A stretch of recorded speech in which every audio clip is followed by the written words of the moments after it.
Hello, let's continue with part 2 of quotation marks. In the first video on quotation marks, I followed the 3 key rules on the use of quotation marks and punctuation within quotation marks.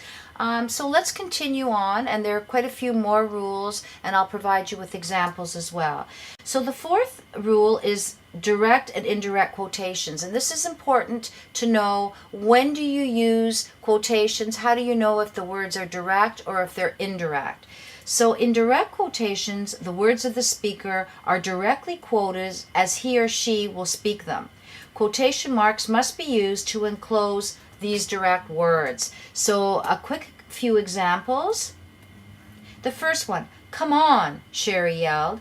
Those are the exact words of Shelley. Come on. So those are the words that have to be enclosed in quotation marks. So you would start with the quotation mark, the capital.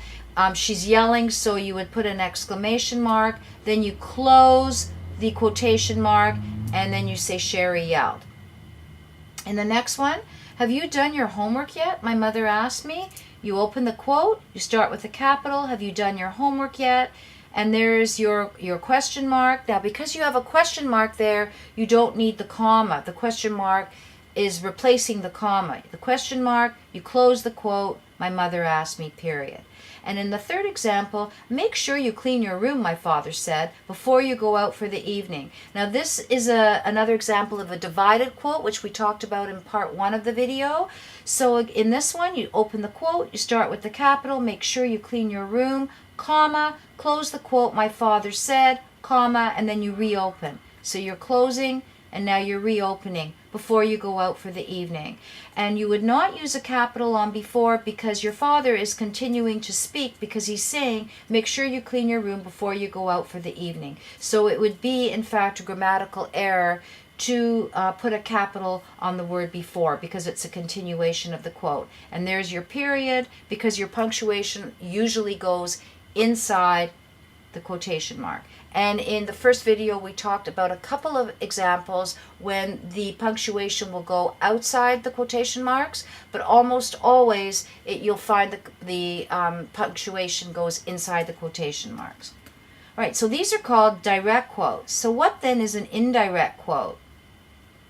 Well, an indirect quotation does not state the exact words of the speaker. They're not the exact words.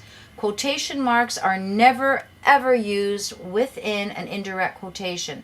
The meaning of the speaker's words is reported instead. And rules, they get a little bit confusing, but I think if you look at these examples again, they make it a lot clearer to understand. So let's look at these first 2 sentences. Jill said, "I think we'll be late for work today." Or the second one, Jill said that she thought that she would be late for work today. They're completely different. In the first example, you use quotation marks. It's called a direct quote. In the second example, it's an indirect quote, so you see there are no quotation marks. Let's look at the difference. In this first one, here are the words that Jill is stating. "I think I will be late for work today." So you'd say Jill said, comma, you start with a quotation, the capital, "I think I will be late for work today." The punctuation goes inside, so you put the period, and then you close with the quotation mark. But in the second quote, these are not her exact words. You said Jill said that she thought that she would be late for work today. Now, another clue that it's often indirect and that you won't use quotation marks is if you're saying that. She thought that she would be late. She's not saying that. Those aren't her exact words. So that, the word "that" is often a clue that it's an indirect speech. So no quotation marks. And let's take a look at this second group of sentences. The waitress asked, "Are you ready to order your dinner now?" Or the waitress asked if we were ready to order our dinner. You see the difference in those 2 sentences? The first one, you use quotation marks, it's direct. The waitress is actually asking the customer, "Are you ready to order your dinner now?" Those are her exact words. So you'd say the waitress asked, comma, you open the quotes, you start again with a capital because it's a sentence. "Are you ready to order your dinner now?" The question mark, and then you close again with the quotation. But in this example, the waitress asked if we were ready to order our dinner. She's not asking any specific words. So this is called indirect no quotation mark. And here's another word that's an indicator that it's indirect, if. It means it's indirect. If and that are two words that are pointers that you're not going to use quotation marks. If you look the sentence over carefully, it's probably not direct speech. Here's another use of quotation marks. When do you use you use quotation marks in another instance, and let me explain here how.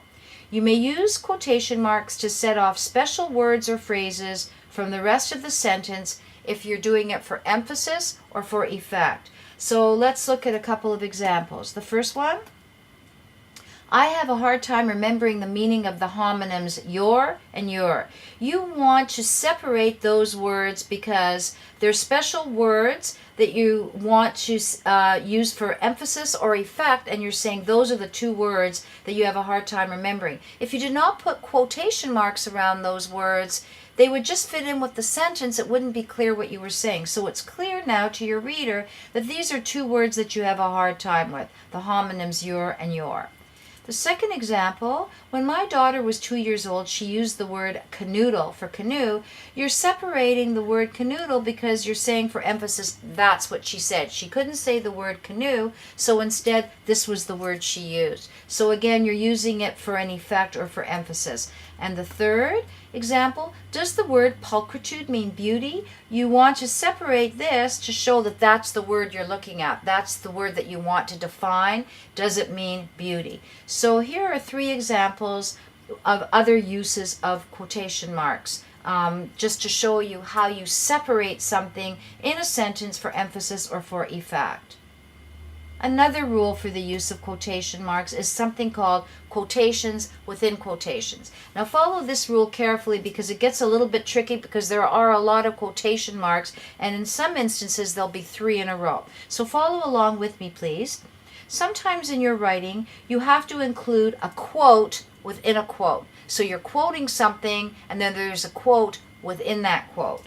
So let me explain what you do in this instance. Single quotation marks are used if you want to enclose a quotation within a quotation. And this example will explain it. Look at the first one. The brochure says, "This special is for 1 week only," Julie pointed out.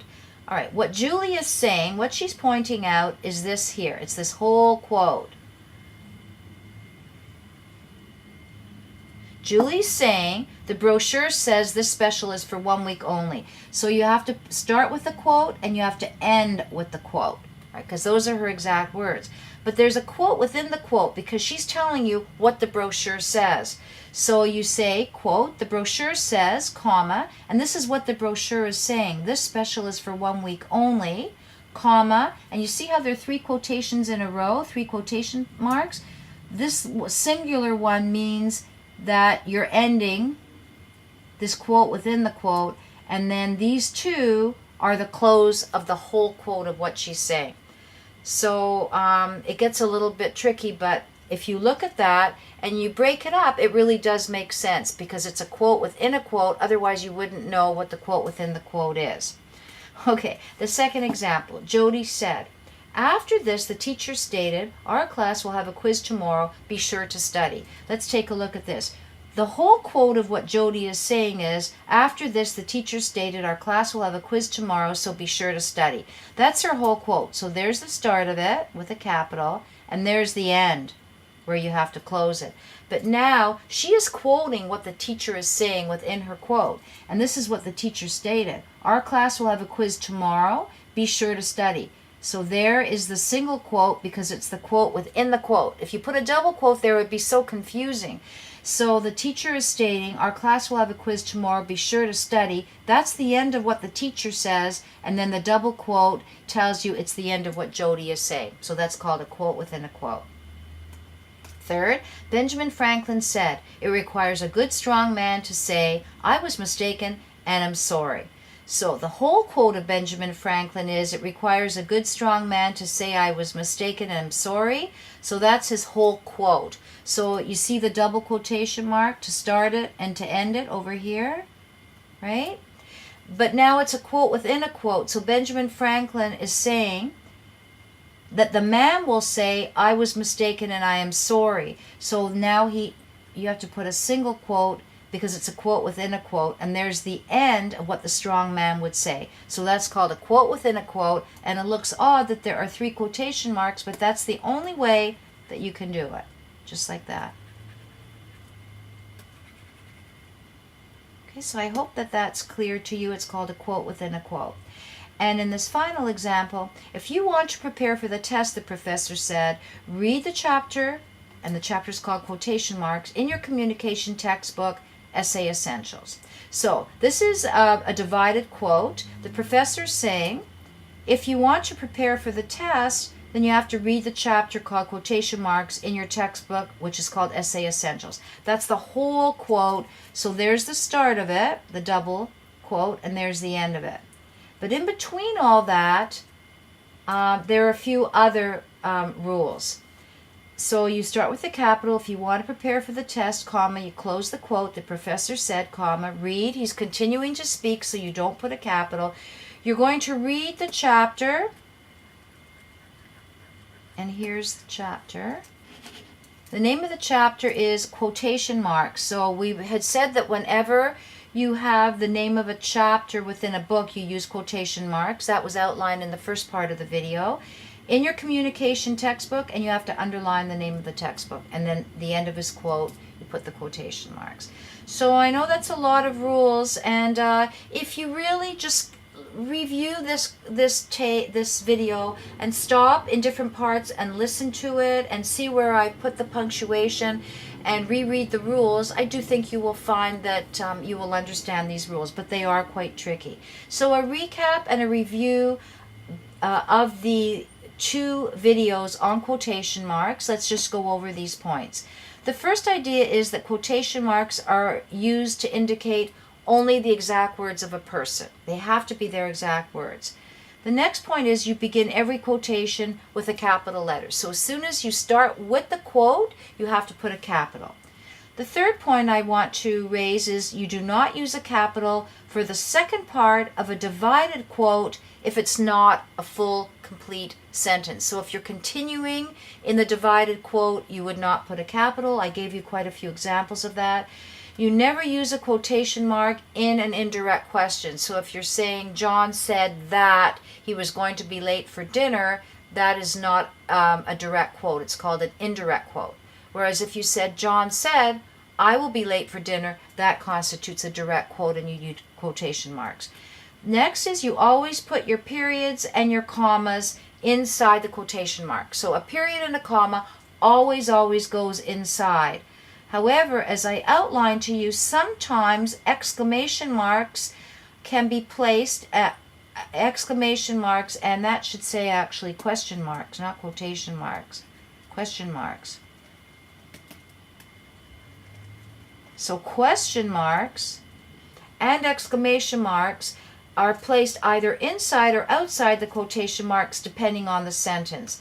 And if you review that example about what Snoopy says, I gave you 3 examples earlier on the other video to explain what the difference is between putting punctuation inside or outside the quotation marks if it's a question mark or an exclamation mark. And then the last review point is use quotation marks around the names of short articles, whether it's a short article in a newspaper, a magazine, a poem, a chapter, an editorial, an essay, a lecture, or a poem.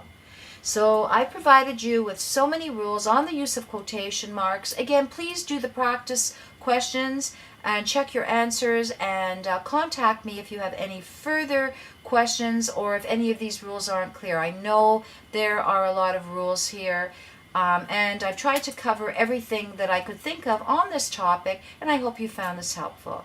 I look forward to hearing from you, and we'll see you again soon. Thank you so much. Bye-bye.